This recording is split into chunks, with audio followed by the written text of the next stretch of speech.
Hi, welcome back to Runeverse. I'm Andrew, and in this video, as you can see, I've got a couple Build Divide starter decks. This is a new Japanese TCG that just came out, and I thought it looked a little bit interesting, and I want to take a look. So let's open up some of these starter decks.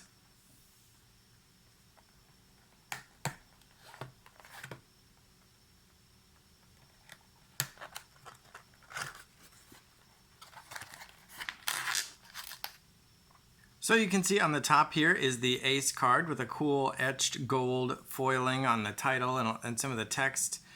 This is the Soul Setting Bloom Ace card. Each deck is going to have an Ace unit that you use to open your location, and that's represented by this purple emblem here.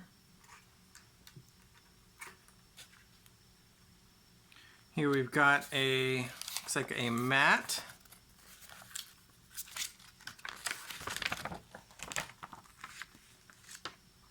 So you got the Energy Zone, which there's a lot of similarities between this and Duel Masters, but I know Magic the Gathering better, so I'll compare this Energy Zone to like where you might put your lands in Magic. You got your field for your units.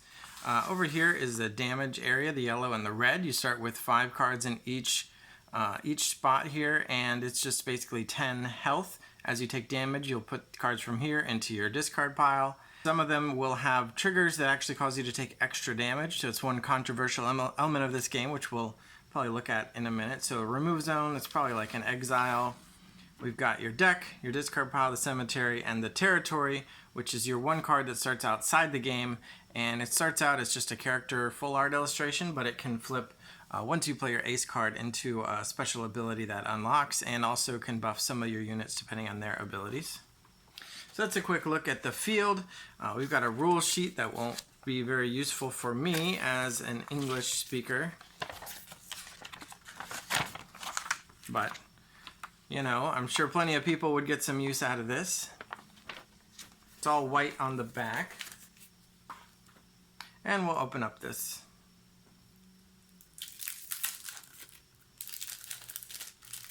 Alright, so here we go. Got the plastic off, and we can take a look. There should be 4 of this, although I guess they just put the foil one at the top. Oh, it's even got a foil card back. Do they all have that? Oh, this is the location. So the location doesn't have the card back. It's got the full art character I was mentioning. So you start off the game with this, and once you play your Ace, then you would flip it over and gain the special abilities. Here's a bat that has the special ability that it can actually open your location instead. So if you don't draw your Ace, but you draw this bat, you can play that. And yeah, it looks like the card back is just it's got like a spot varnish on all the cards. I think Force of Will had something like that as well, so it's kind of cool. Cover it up immediately once you put it into sleeves. So let's see if I can find the name of that bat. I've got a tab open. I actually made a cheat sheet for myself so I could play with all these cards. I made a sheet for each deck, but I forgot it, so I don't have it right now. So I got this page, freedomduo-hobby.blog.jp is open. They've got all the translations here. So this is called One Who Glares Xenos. And then we've got some more copies of our Ace unit without the foiling. Okay, I think this is Dead Rook Liverwort, and this is one of the Buster symbols here. So that skull in the top right corner means that if you flip that as a damage check, you actually take an extra damage. So, like I mentioned, it being controversial that people have to play triggers that hurt themselves. Basically, people don't like having to put those skulls in their deck, which basically means they're taking extra damage. But that's just built into the game, right? So you've got to have everyone has the same number of them in their deck. It's just built into the game, and I'm sure the cards will be balanced around the fact that they have those or don't have those. So maybe it feels bad to have to include negative triggers in your deck, but and I guess the feel bads get to a lot of people, but for me, it's just kind of, I can see the game design behind it and appreciate it, and I think it's kind of cool and unique. But it is very brave to do something that, you know, you can kind of expect that people won't like. The other thing this game that does that people don't like is those those damage cards that you start off with in your damage zones, and as you take damage, they're flipped and put into your discard pile. So those are cards that you probably never get to use, right? So you shuffle your deck and put 10 cards into your damage zone, and those aren't going to your hand. Those are cards you're not going to get to play. And that's been another controversial thing, which is, watching your favorite cards move from your damage zone to your discard pile without ever having a chance to use them is another feel bad moment. But to me, those cards may have well has been at the bottom of my shuffled deck. It doesn't make a difference, so it doesn't bother me. Sometimes it can be an exciting moment to be like, oh, I can't believe I lost that card. But like I said, you never know what's going to be at the bottom of your deck. It's not really a difference between moving from your life zone to your discard pile versus just sitting at the bottom of your deck and you never even get to see it. At least if it moves from your damage zone to your discard pile, you get to see that you should not expect that card this game, and you can plan accordingly. But if it's at the bottom of your deck, then you don't get to make that plan. So, I mean, in Runiverse, my card game, of course, you do get to draw that card. Bonds that are broken do go to your hand. You do get to use those cards, because I understand that people don't like it, but from a game design perspective, I actually don't have a problem with it. From a perception perspective, I understand that people hate it, and so I didn't do it for my game, and I think they're brave to do it for this game. But I, for one, do appreciate it.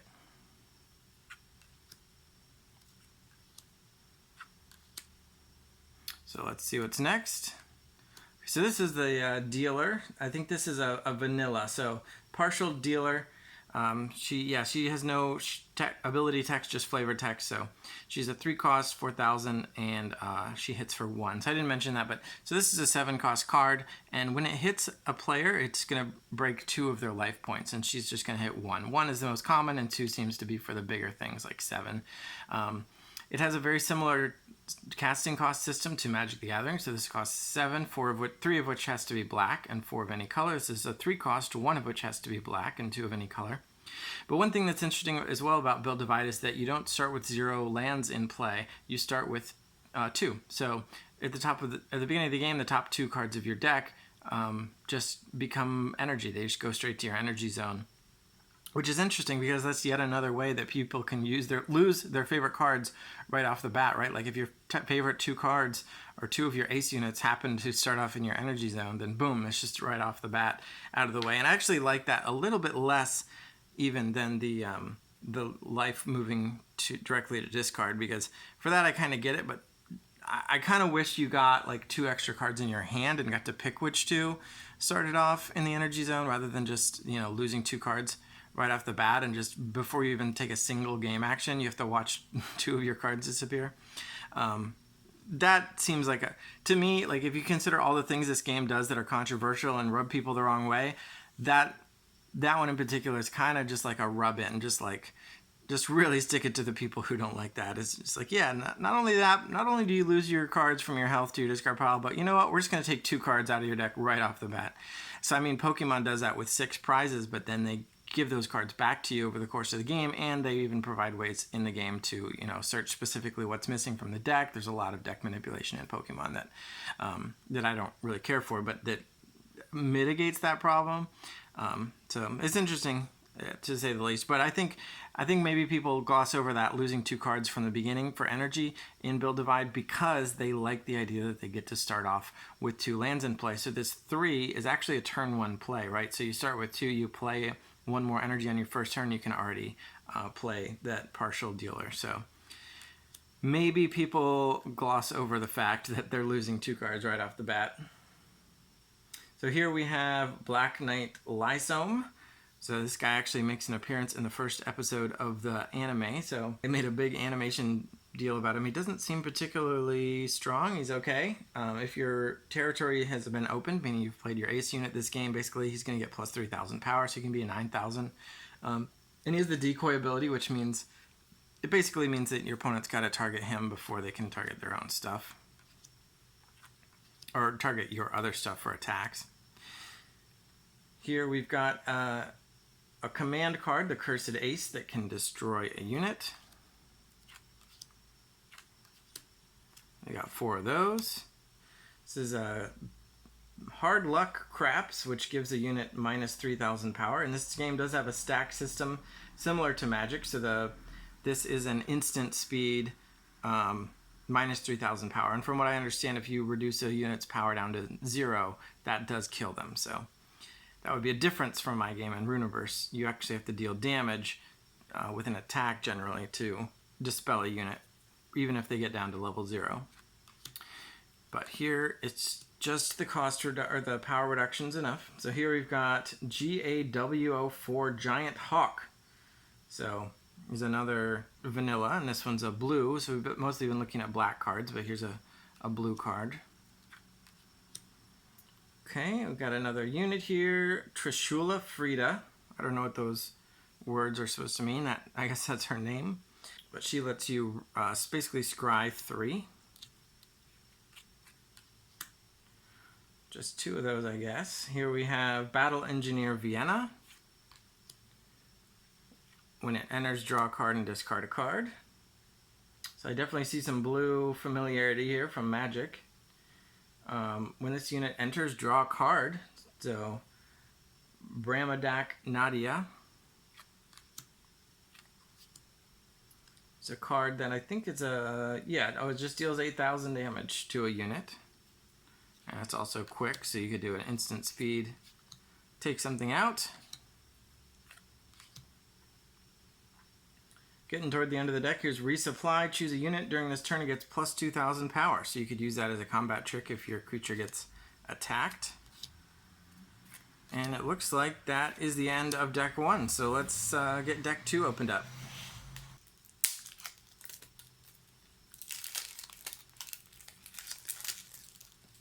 All right, of course, we got the same mat and rule sheet here. But what we really want to see are the cards. So here we've got the top, the foil card with the etched foiling is our ace, Persistent Lion Lionel. When he wins a battle, he gets to stand back up, which is actually very similar to the card Burning Dragon in Runeverse.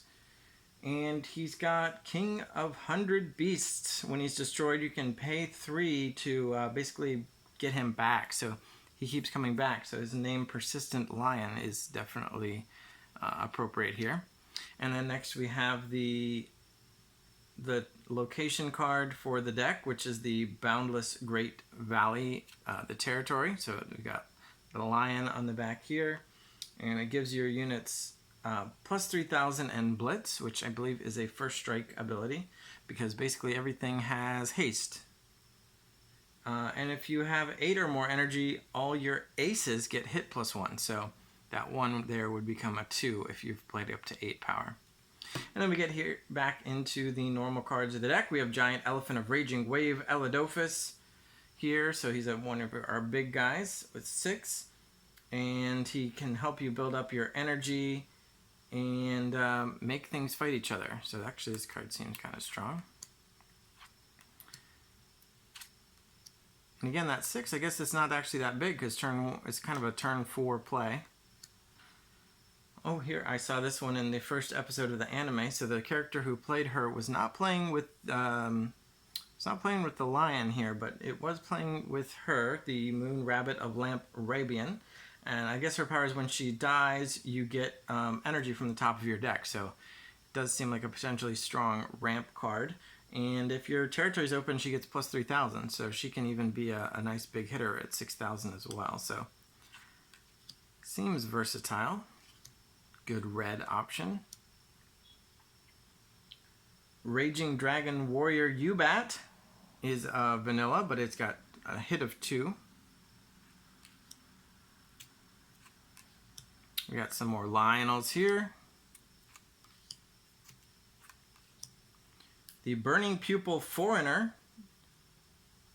So that's similar to the bat from the first deck. This can be used to open your territory if you don't draw your Lionel. It's interesting that I did read a little bit of the rules, and I saw that, so there's a special rule, which is a unit with this ability, I'm pointing to it even though I can't read it, but if it does try to open the territory, you actually have to pay an extra power, or energy. So even though it costs 4, you have to pay 5 because the Lionel costs 5. But if you were to play this in a different red deck with a different territory, it might have a cost different than 5, in which case maybe it only costs 4 and you wouldn't have to pay an extra, or maybe it costs 6 and you have to pay 2 extra. So basically this can be used as a 4 energy unit without its ability. If you wanted to use it to open a red territory though, you need to pay the energy cost matching whatever your ace units is. So I'm sure that that's, a balancing element to scale with the cost of the location effectively, or the territory rather. But it's interesting that they chose to put that in the rules rather than just writing it in the ability. But I wonder how often they're planning to use this ability. Just from a game design perspective, I would have probably written that as part of the ability. But if they're planning to do it a lot, then maybe it makes sense to bake it into the rules from the get-go. So here this looks like an event card. An unexpected strike, so it lets you rest a unit and draw a card. So could be versatile. I mean, it replaces itself, so you get to draw. That's pretty nice. And it can take out a blocker, because in this game, any unit can block by tapping. Otherwise, if you tap, you can't attack an untapped unit as well. So you could tap something in order to be able to attack it. At least I believe that's true. Now that I said it out loud, it sounds like a weird rule that you can't attack untapped units, but I think you can only attack tapped things or your opponent directly, and then your opponent can use anything they have untapped to intercept if they want to. So this can definitely be used in a couple different ways for that. And here we have our next card, Anger of the Hundred Beast King. So choose one of your units during this turn. It gets power plus 2,000. After that, choose one of your opponent's units, and both of them deal damage to each other according to their power. So in Magic terms, this is a fight spell, but also a pump effect. And it's quick, so that's pretty versatile. And here it looks like we're moving into white. I'm actually not sure all the colors of this game, but generally green is one of my favorites. I'm a little disappointed I don't see any green. I assume green is in here if they're yet another game that copies the Magic color pie, which I have no problem with, but I do like green, so I feel a little ripped off here. So this is Sacred Beast Banguro, and it's got decoy, and if your territory is open, it's plus 3,000, so 7,500, one hit, and decoy, meaning if it is tapped, your opponent can't attack anything other than decoy units.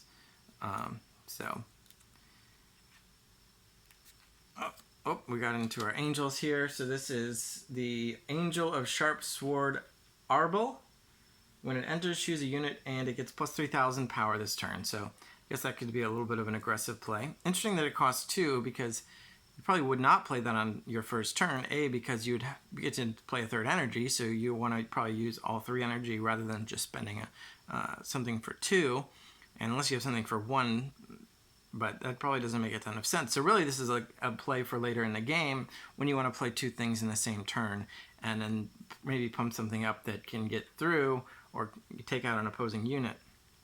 So it's just an interesting thing. Even though it looks cheap, it's really probably a mid-game play, mid or late game.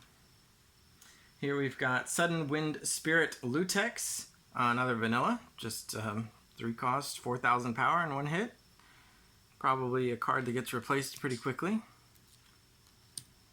Angel of Embrace Elville.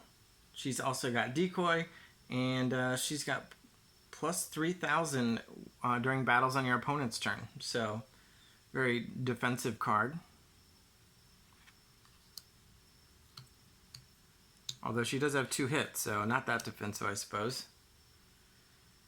Sword of Force is a normal spell, so you can't play this one as an instant, but a command rather. It's going to give something 2,000 power until end of turn, or you can choose to return something that costs 5 or less to your opponent's hand. But you're going to be doing it at sorcery speed. Interesting, these cards are a little bit sticky, I guess because of the spot varnish here. I definitely wouldn't say it's problematic stickiness, but it's just slightly impeding my picking up of the cards. And then here, end out the 2 decks, we've got Shackles of Logic, which is a command, and it says choose a unit and return it back to the top of the deck, so your opponent's going to have to play it again. It's a little bit worse in a game where things can attack on the same turn they're played, but I guess because it's a quick card, you can definitely pull out some surprise maneuvers there. So thanks for watching this video of the Build Divide starter decks. If you enjoyed it, subscribe so we can get more subscribers, and check out some of my other videos. Maybe I'll sleeve these up. Hopefully I can play it. I did make some cheat sheets for myself, so for specifically that purpose. Now I just need an opponent and some sleeves. So, subscribe, stay tuned, see what happens. Thanks for watching, and bye.